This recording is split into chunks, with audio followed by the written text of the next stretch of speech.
जय माँ वैभव लक्ष्मी की। दोस्तों, आज मैं आपको माँ वैभव लक्ष्मी की कथा सुना रही हूँ।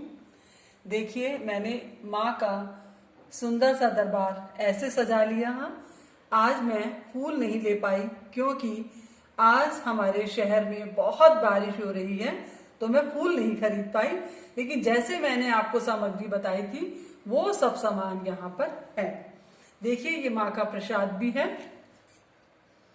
तो दोस्तों, जब हम कथा शुरू करेंगे उससे पहले हमें माँ धन लक्ष्मी के दर्शन करने हैं। तो मैं शुरू करती हूँ। हे माँ वैभव लक्ष्मी, आप सभी की मनोकामनाएं पूर्ण करें, सबका कल्याण करें, यही हमारी विनती है। माँ वैभव लक्ष्मी सबको प्रसन्नता देने वाली, धन धान्य देने वाली, सुख संपत्ति देने वाली, यश कीर्ति को बढ़ाने वाली और शांति देने वाली है। और माँ का श्री यंत्र भी इसी तरह बहुत खूबसूरत है, श्री संतान लक्ष्मी। दोस्तों, जब हम ये कथा शुरू करेंगे उससे पहले जो माता की जब आप पुस्तक खोलोगे तो आपको इस तरह से कुछ चीजें दिखाई देंगी। श्री धन लक्ष्मी, तो हमें इसको पढ़ना है। भोग ना हो इस जगत के तुम बिन कोई मात, तुम बिन बंधन तोड़ दे बंधु मात और तात, तुम बिन योग सदे नहीं, तुम बिन सब आघात, कर कृपा सब दुख हरो, हे धन लक्ष्मी मात। उसके बाद हमें धान्य लक्ष्मी और ऐश्वर्य लक्ष्मी की पूजा करनी है। दुर्वासा के कोप से बिगड़ जात सब काज, अन्नपूर्णा बन रखी द्रुपद सुधा की लाज, अन्धान्य धृत दूध से पूरित कर दो आज, धान्य लक्ष्मी शरण हूँ मम मस्तक पर साज।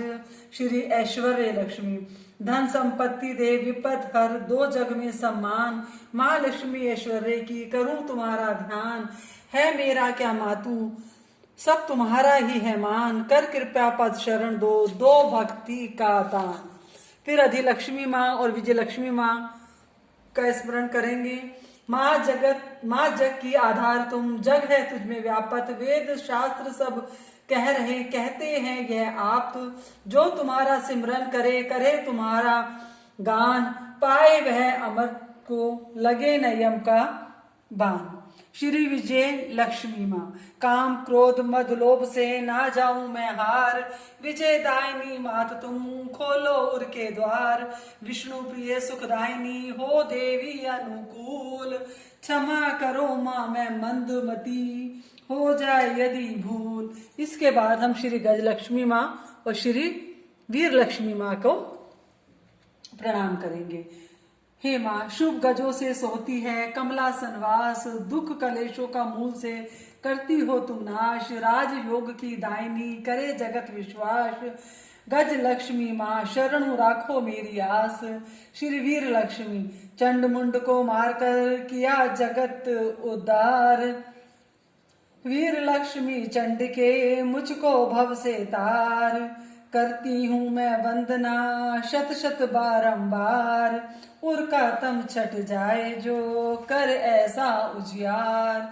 फिर हम श्री संतान लक्ष्मी माँ की पूजा करेंगे। बाजन को भी पुत्र दे करती तुम कल्याण, बाजन को भी पुत्र दे करती तुम कल्याण, पुत्रन को सत बुद्धि दे देती तुम वरदान, श्रद्धा ममता स्नेह का तुम साक्षात सब रूप, संतति अपनी को कभी लगन न दो दुख धूप। अब वैभव लक्ष्मी की कथा शुरू करेंगे। कमला बेहद सुशील और संतोषी प्रवृत्ति की स्त्री थी। वह भगवान विष्णु की सच्ची भक्त थी। अपने पति सोहन लाल के साथ गांव में रहते हुए उसने परिवार में सदा दुख ही झेले थे। एक दिन पति पत्नी ने आपस में सलाह की और बच्चों को लेकर शहर में आ गए। शहर में आकर सोहन लाल ने एक ढाबा खोल लिया, जिससे उसे खूब अच्छी आमदनी होने लगी। यह सब श्री नारायण जी की कृपा का ही फल था, जो कमला के आराध्य थे। सब कुछ ठीक ठाक चल रहा था, मगर कमला को एक ही बात का दुख था। ज्यों ज्यों उसके घर में धन बढ़ता जा रहा था, त्यों त्यों उसके पति की लालसा भी बढ़ती जा रही थी। उसने अपने कमाए हुए धन को जुए सट्टे और लॉटरियों में लगाना शुरू कर दिया था। कमला अपने पति की लालची प्रवृत्ति से डरा करती थी। मौके बेमौके वह उसको समझाती, मगर सोहन लाल उसके को उसके समझाने का कोई असर ना होता। वो कहता तुम तो पागल हो, इतने बड़े शहर में आकर भी अगर हमने कोठी कार ना बनाई तो धिक्कार है हमारे गांव छोड़ने को।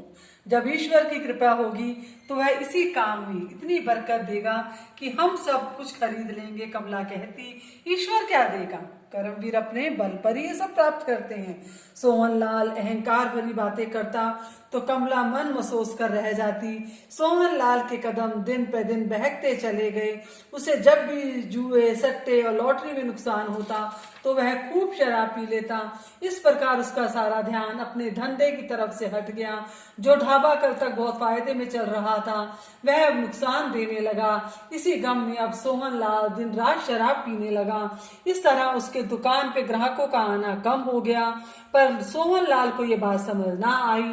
वो बिक्री के पैसों से जुआ खेलता रहा, लॉटरी खेलता रहा, शराब पीता रहा। घर में पैसा देना उसने बिल्कुल बंद कर दिया।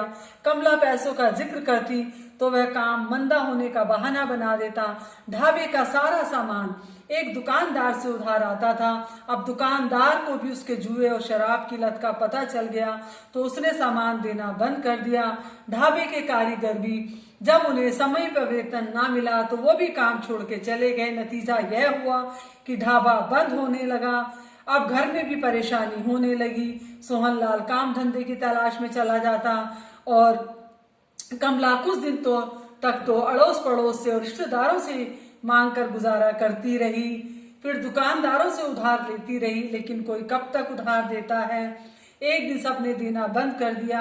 एक दिन रात होने पर बच्चे भूख से बिलक बिलक कर रोने लगे और कमला माँ के मंदिर के सामने बैठकर अपने घर में आंसू बहाती रही।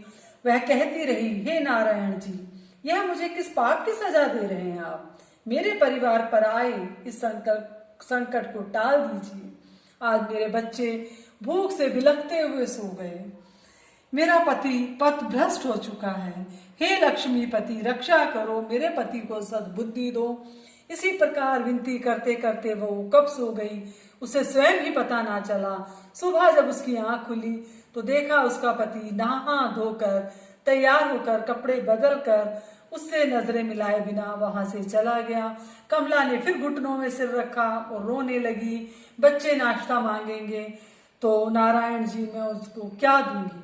तभी दरवाजे पर दस्तक हुई। सहमी हुई सी वह दरवाजे तक पहुंची। उसने दरवाजा खोला तो एक साधु सामने खड़ा था। कुछ भिक्षा दे बेटी, साधु ने कहा।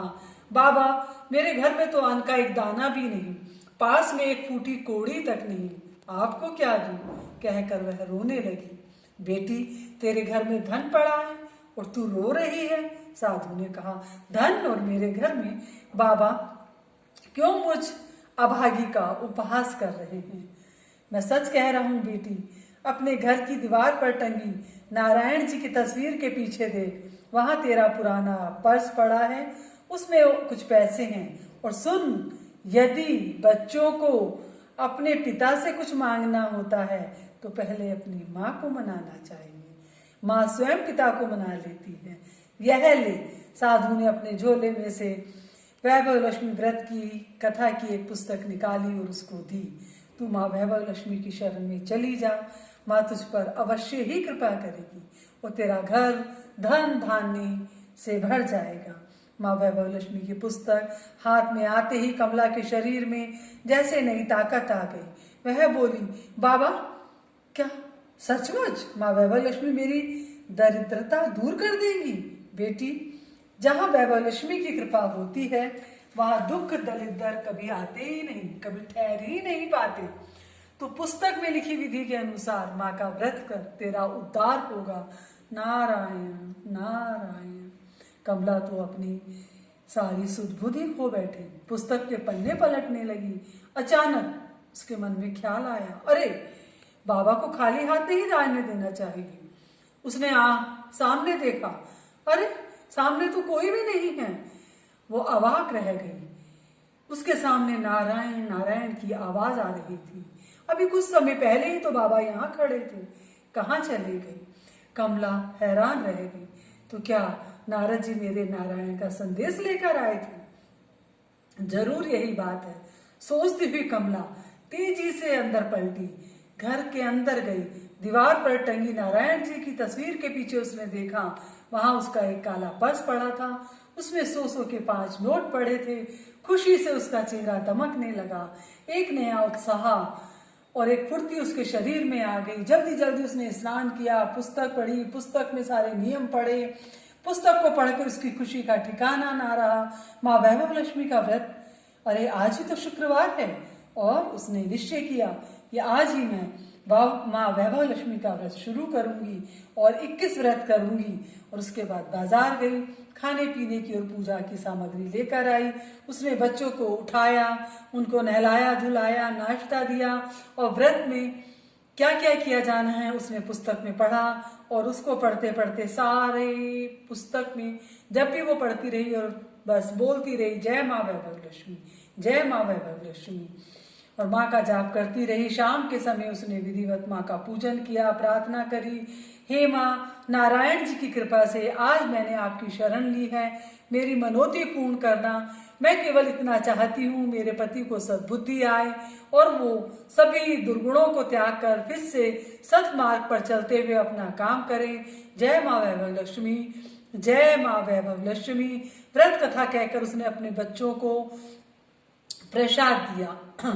उसने अड़ोस पड़ोस में बांटा, फिर पति के इंतजार में बैठ गई। रात में उसका पति आया। कमला को बड़ा सुखद अनुभव हुआ क्योंकि आज वह शराब के नशे में नहीं था। कमला, आज तो चमत्कार हो गया ईश्वर की कृपा से। कल से ही मेरा ढाबा फिर से चालू हो जाएगा। आज लाला ने स्वयं बुलाकर कहा, यदि मैं शराब और जुए की लत छोड़ दूं तो वह मुझे फिर से दाल आटा सभी सामान उधार देगा।